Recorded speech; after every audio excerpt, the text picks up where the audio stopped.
Dari kau deh, aku mulai. Oke, Assalamualaikum warahmatullahi wabarakatuh. Kami dari kelompok 3.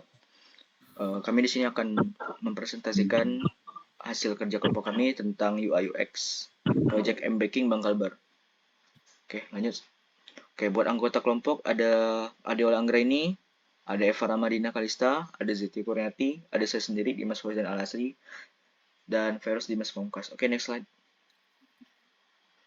Oke, pertama-tama kami akan jelaskan dulu buat tax flow dari registrasi pengguna baru.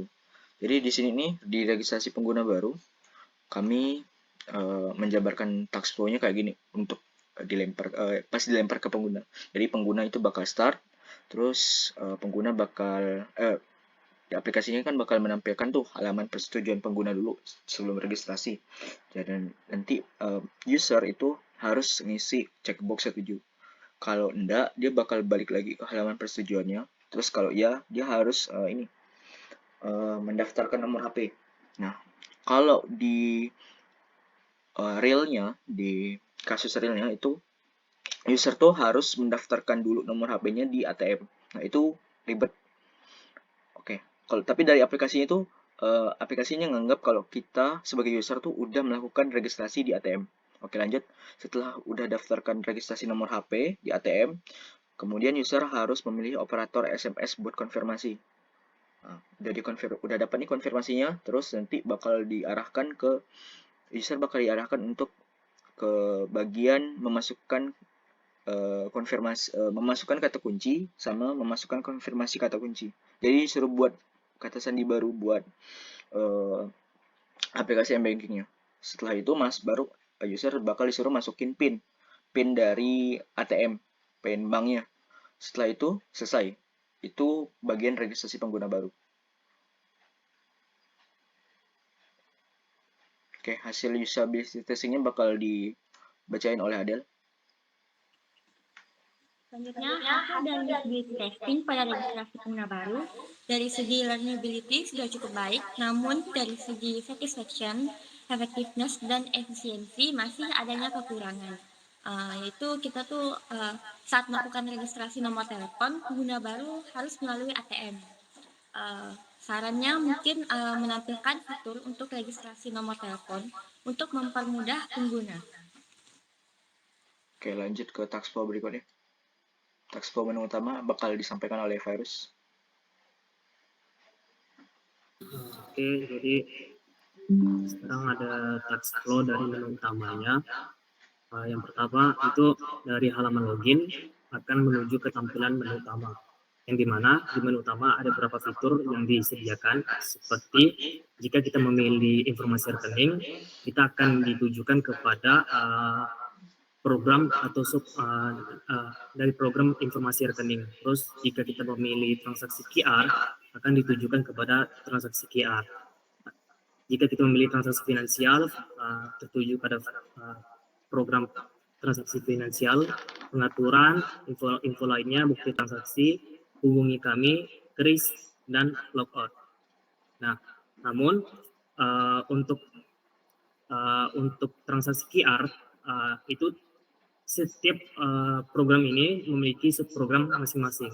Seperti transaksi QR, di dalamnya terdiri dari subprogram kris, pembayaran kris. Nah, di sini ada bersifat ganda atau fungsi yang sama. Jadi kami bakal menghapus fitur tersebut, dan juga ada beberapa fitur yang harus disatukan seperti pengaturan, info lainnya, hubungi kami. Oke, seperti itu aja. Nah, dari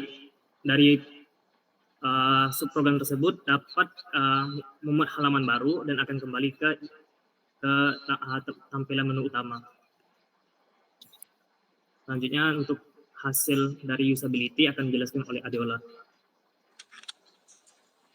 Jadi hasil dari usability testing pada menu tampilan utama dari segi learnability dan effectiveness sudah cukup baik, namun dari segi efisiensi dan satisfaction masih adanya kekurangan, yaitu adanya fitur ganda di transaksi QR, tampilan UI yang kurang menarik dari segi komposisi warna dan peletakan elemen tiap fitur.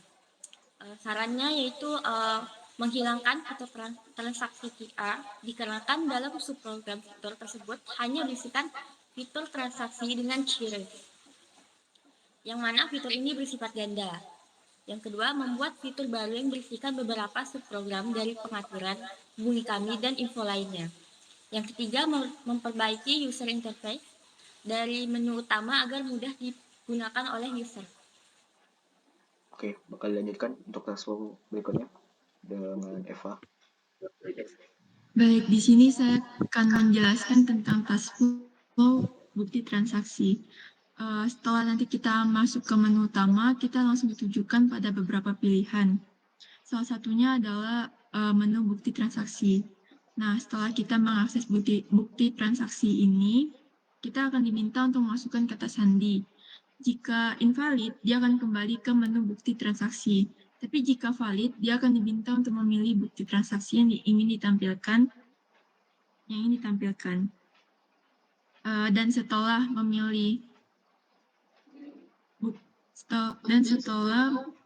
menampilkan bukti transaksi, akan diberikan dua pilihan, yaitu kirim bukti transaksi atau selesai.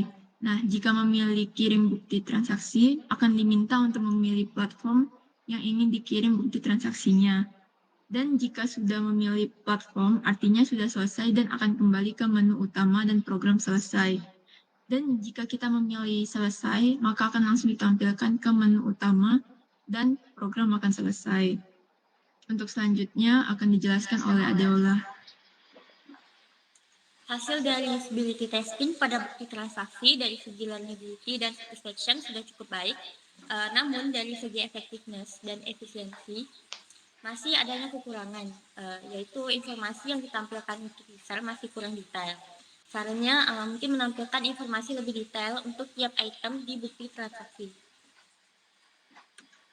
Oke, selanjutnya bakal dijelaskan oleh Zeti untuk task flow login m-banking. Baik, saya akan menjelaskan task flow login dari m-banking. Pertama-tama untuk memulai proses loginnya harus start dulu dari m-banking Bank Kalbar. Kemudian buka aplikasi untuk melakukan proses login. Setelah tertampil dari halaman utama, user akan diarahkan untuk memasukkan kata kunci. Lalu menekan tombol OK. Kemudian jika kata kunci invalid, user akan kembali memasukkan kata kunci dengan benar. Kalau user memasukkan kata kunci valid, dia akan terarah ke halaman utama dengan langsung. Proses login m-banking Bank Kalbar selesai. Setelah itu akan dilanjutkan oleh Adeola. Selanjutnya, hasil dari usability testing pada login m-banking dari segi learnability, satisfaction, dan efisiensi sudah cukup baik. Namun dari segi effectiveness masih adanya kekurangan, yaitu tidak adanya fitur ubah password jika user lupa password. Jadi mungkin sarannya kita membuat opsi metodologi lainnya seperti Face ID dan fingerprint. Oke, sekian dari kelompok kami. Mungkin maaf jika ada kesalahan. Assalamualaikum warahmatullahi wabarakatuh. Terima kasih.